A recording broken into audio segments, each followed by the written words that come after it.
Hi friends, welcome back to my channel. First time ఎవరైనా మా channel చూసినట్లయితే subscribe చేసుకొని లైక్ చేయండి. ఇంక ఇప్పుడైతే మనకు వినాయకుని పండుగ దగ్గరకు వచ్చేసింది కదా అండి. ఇక్కడైతే ఒక స్టోర్లో చూశాను, విగ్రహాలు అయితే భలే ఉన్నాయి. ఒక్కసారి చూడంగానే ఇండియాలో ఉన్నంత హ్యాపీ అనిపించిందని. మనకైతే ఇండియాలో గల్లీకి ఒక 2 వినాయకులు పెట్టేసేసుకుంటాము, మళ్ళీ బయటికి వెళ్ళంగానే మొత్తం సందడి అంతా రోడ్డు మీదనే ఉంటుంది.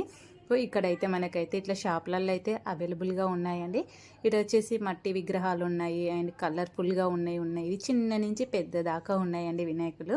అంతేకాకుండా మనం ఇంట్లో ఇలా డెకరేట్ చేసుకోవడానికి కూడా బ్రాసోలు అయితే సరస్వతి దేవి, లక్ష్మీదేవి, అయ్యప్ప స్వామి, ఇంకా వినాయకుడు, ఇలా చాలా వెరైటీస్ ఉన్నాయండి. నాకు ఇవన్నీ చూడగానే ఇండియాలో ఉన్నంత అయితే హ్యాపీగా అనిపించింది.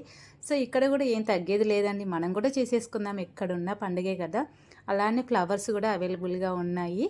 ఇక్కడ ఏ ఫెస్టివల్ అయినా ఫ్లవర్స్ అయితే ఫ్రెష్గా వచ్చేస్తాయి. అలాగే ఇలా డెకరేటెడ్ ఐటమ్స్ కూడా ఉన్నాయి.